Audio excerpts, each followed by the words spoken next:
அன்பர்களுக்கு வணக்கம். வேதாத்ரியாவில் உங்களை சந்திப்பதில் பெருமகிழ்ச்சி அடைகிறோம். நீங்களும் உங்கள் அன்பு குடும்பமும் வாழ்க வளமுடன். வேதாத்ரியா சப்ஸ்கிரைப் செய்து வழங்கும் வேதாத்ரிய உண்மை தத்துவங்களையும் வேதாத்ரிய சிந்தனை கருத்துக்களையும் அறிந்து கொள்ளுங்கள். உங்கள் யோக பயணத்தில் உன்னத நிலையை பெறுங்கள்.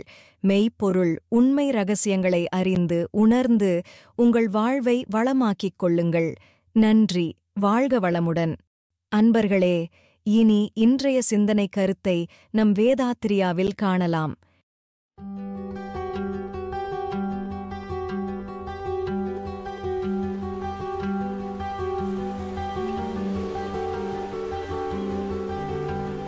குண்டலினி சக்தி ஆற்றல் எழுச்சியும் உயர்த்துதல் குறித்தும் சக்தி ஆற்றல் மூலாதார சக்கர மையத்திலிருந்து ஆக்கினை சக்கர மையத்திற்கு உயரும் பயணத்தில் தேக்கமும் தடங்களும் சிக்கலும் உருவாகிவிட்டால் என்னவாகும்?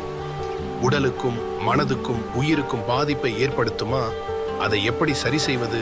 தியானத்தை தொடரலாமா, கைவிட்டு விடலாமா, ஏதேனும் குருவை நாடலாமா, தீட்சை பெறலாமா என்ற கேள்விகளின் அடிப்படையில் பதிவுகள் இங்கே அமைந்திருக்கின்றன.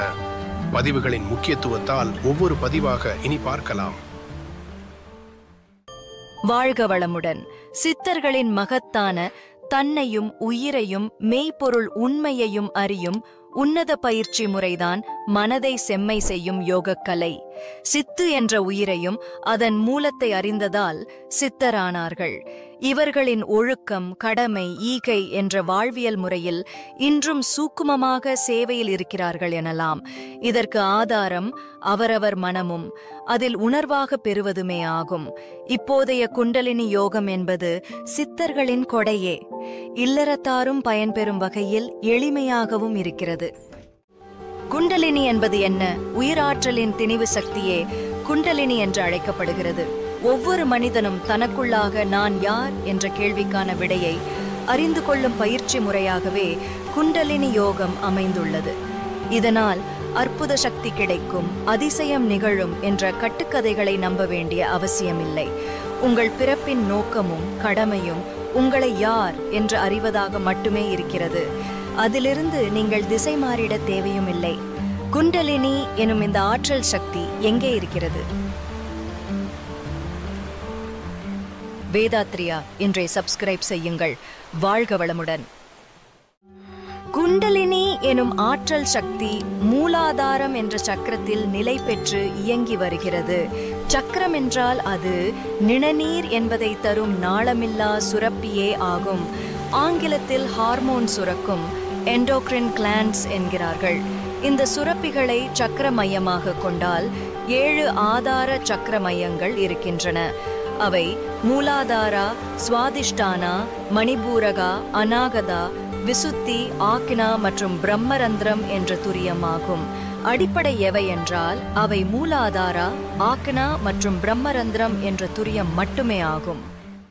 அப்படியானால் மற்ற 4ம் வேண்டாமா என்றால் உங்களுடைய தன்னையறியும் யோக பயணத்தில் இந்த 4 சக்கர மையங்களின் துணை தேவையில்லை. நேரடியான ஆக்கினா என்ற உயர்நிலை சக்கரமயமே போதுமானது. மூலாதாரம் என்பது எங்கே இருக்கிறது? கருவாய்க்கும் எருவாய்க்கும் இடையே 4 விரற்கடை உயரத்தில் என்கிறார் திருமூலர். தெளிவாக சொல்லுவதென்றால் சிறுநீர் மலத்துவாரத்திற்கு நடுவிலே அங்கிருந்து உள்புறமாக 4 அங்குல உயரத்தில் பாலுணர்ச்சி சுரப்பியில் அமைந்துள்ளது. இதுவே வித்து, மனம், உயிர் மையப்புள்ளியுமாகும். வேதாத்ரியா இன்றை சப்ஸ்கிரைப் செய்யுங்கள். வாழ்க வளமுடன். தேர்ந்த குருவின் தீட்சையாலும் குருவின் வழிகாட்டலும் குண்டலினி ஆற்றல் சக்தியை மூலாதாரத்திலிருந்து உயர்த்தி தரும். அது ஆக்கினை சக்கரமயம் நோக்கி முதுகு தண்டுவடம் வழியாக பயணம் செய்யும். யோக சாதனையாளர் அன்று முதல் 3 நாட்களுக்குள் நன்றாக உணரலாம். குருவின் தொட்டுத்தரும் தீட்சை மட்டுமே உடனடியாக ஆக்கினை சக்கர மையத்தில் உணர்வை தரும். பிற யோக தீட்சை முறைகளில் 3 நாட்களுக்கு மேலாக மாதமோ வருடங்களோ ஆகலாம். அதுவரை தொடர்ந்து குண்டலினி உயர்த்துதல் தியானம் தவறாது செய்து வர வேண்டும். குருவின் தீட்சையாலும் வழிகாட்டலும் அவசியமானது. குண்டலினி ஆற்றல் சக்தியானது தடையாகி தேங்கி நின்றால் அவரே அதை சரி செய்வதற்கான வழிகளையும் தருவார் என்பது உறுதி. ஆனால் நீங்களாகவே சுயமாக குண்டலினி எழுப்பு கொள்ள முயன்றால் அந்த ஆற்றல் சக்தியானது தன்னுடைய பாதையில் சரியான உந்துதல் இல்லாது தேங்கி நின்றுவிடும் அல்லது தடையாகி சிக்கிவிடும். மீண்டும் தானாக கீழே இறங்கிடவும் முடியாது.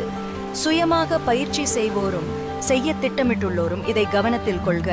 அப்படி தேங்கி தடையாகி நின்றால் என்னவாகும்? ஏன் இதை விளக்கமாக தர வேண்டியுள்ளதென்றால், பிறரின் தூண்டுதலாலும் தன்னுடைய ஆர்வத்தின் வழியாகவும் இதை ஏன் நானாக செய்யக்கூடாது என்று நினைத்து ஒவ்வொரு சக்கர மையத்திற்கான தேவதைகளை வேண்டியும் மந்திர உச்சாடனம் செய்தும் முத்திரைகள் செய்தும் தானாகவே வாசியோகம் செய்து மூலக்கனல் உருவாக்கியும் குண்டலினி ஆற்றல் சக்தியை மூலாதார சக்கர மையத்தில் இருந்து உயர்த்திட விரும்புகின்றனர். சிலருக்கு அது வேலை செய்து உயர்கிறது என்றாலும் துரதிருஷ்டவசமாக ஆக்கினை சக்கர மையம் வரை உயர்வதில்லை, எங்கோ தடையாகிறது. குண்டலினி ஆற்றல் சக்தியானது மூலாதார சக்கர மையத்தில் இருப்பதுதான் இயல்பானது, இயற்கையானது. ஆனால் அதை ஆக்கினை சக்கர மையத்திற்கு மாற்றி அமைக்கும் பொழுதுதான் உண்மைகள் வெளிச்சமாகிறது. சராசரி மனிதருக்கு, யோகத்தில் இணையாத மனிதருக்கு குண்டலினி எனும் உணர்வு ஒருபோதும் தெரியாது, கிடைக்காது என்பதையும் அறிக. குண்டலினி ஆற்றல் சக்தியானது மூலாதார சக்கர மையம் கடந்து தன் பாதையில் நின்றால் என்ன விளைவுகள் ஏற்படும் என்பதை இனி பார்க்கலாம். இந்த தடை, தேக்கம், அதன் விளைவுகள் என்ன, எப்படி தீர்ப்பது என்பதும் அறிக. வேதாத்ரியா இன்றை சப்ஸ்கிரைப் செய்யுங்கள். வாழ்க வளமுடன். இந்த குண்டலினி சக்தி அதன் பாதையில் தேக்கம் என்பதை நவீன மருத்துவமும் விஞ்ஞானமும் அறிந்திடாது, ஏற்றுக்கொள்ளாது. இந்நிலையில் மருந்துகளும் சிகிச்சைகளும் பலன் தருவதில் தடுமாற்றம் கொள்ளும். சில விளக்கங்களில் அனுபவத்தில் பார்க்கும் பொழுது அக்குபங்சர் சிகிச்சை ஓரளவு பலன் தரும் என்று நம்பலாம். ஏனென்றால் அக்குபங்சர் உடலின் உயிர் சக்தி ஓட்டம் வழியான புள்ளிகளை தூண்டுகிறது. எனினும் முழுமையான பலன் தகுந்த குருவே தர முடியும். குண்டலினி சக்தியை மீண்டும் கீழே கொண்டு செல்லும் மறுதீட்சை என்பது அவசியம். வேதாத்ரியா இன்றை சப்ஸ்கிரைப் செய்யுங்கள். வாழ்க வளமுடன். வணக்கம். யோகாசிரியர் சுகுமார்ஜே அவர்களை பற்றிய ஒரு சிறு அறிமுகம். திரு சுகுமார்ஜே அவர்கள் கடந்த 1988வது ஆண்டில் திண்டுக்கல் மனவளக்கலை மன்றத்தில் இணைந்தார். 91ஆம் ஆண்டில் வேதாத்ரி மகரிஷி அவர்கள் நடத்திய நேரடி வகுப்பில் அருள்நிதி ஆனார். அடுத்த 2 ஆண்டுகள் வரை மன்ற சேவைகளில் இருந்தார். பிறகு வேலை மாற்றத்தின் வழியாக திருச்சிராப்பள்ளியில் வசித்து வருகிறார். கணினி வரைகலை, மல்டிமீடியா தொடர்பான வேலைகளிலும் அந்த அனுபவத்திற்கு பிறகு அதை பயிற்றுவிக்கும் ஆசிரியராகவும் இருந்தார். 2007க்கு பிறகு நிறுவனம் சாராத ஓவியராக பணியாற்றி இப்போது Akash technologies and cultural education என்ற சொந்த நிறுவனம் அமைத்து தொடர்கின்றார். அனுபவமிக்க ஓவியர் என்பதால் 2 முறை வேதாத்ரி மகரிஷியின் ஓவியத்தை வரைந்து அவரிடமே காட்டி பாராட்டும் கையெழுத்தும் பெற்றார். கடந்த 2018ஆம் ஆண்டில் தன்னிலை விளக்கத்தோடு நிறைபேற்று நிலை பெற்றார். அதன் பிறகே முழுநேர வேதாத்திரிய சேவையிலும் வேதாத்திரிய சானல் எனும் யூடியூப் தளத்திலும் இயங்கி வருகிறார். வேதாத்திரிய தத்துவங்கள், ஆராய்ச்சி விளக்கங்கள், கருத்துக்கள், கவிதைகள், கட்டுரைகள், குரல் பதிவு, கேள்வி பதில்கள், வாக்குத்தேர்வு முடிவு என்று எல்லா வகையிலும் வேதாத்ரி மகரிஷியின் இறைத்தத்துவ உண்மை விளக்கங்களை சொல்லி வருகிறார். பல்வேறு தலைப்புகளில் நூல் பலவும் எழுதி மின்னூலாக கிண்டில் இணையம் வழியாக வெளியிட்டுள்ளார். இன்னும் பல நூல்கள் எழுதியும் வருகிறார். வாழ்க வளமுடன். வணக்கம் அன்பர்களே, வாழ்க வையகம், வாழ்க வளமுடன். வேதாத்திரிய சேனலோடு இணைந்து கொள்ளுங்கள். உங்கள் உடல் நலம், மனவளம், உயிர் வளம் பெருக்கிக் கொள்ளுங்கள். உங்கள் வாழ்க்கையையும் பொருளாதாரத்தையும் உயர்த்திக் கொள்வதற்கான வழிகள் இங்கே சொல்லப்படுகின்றன. இன்றே சப்ஸ்கிரைப் செய்து கொள்ளுங்கள். வாழ்க வளமுடன்.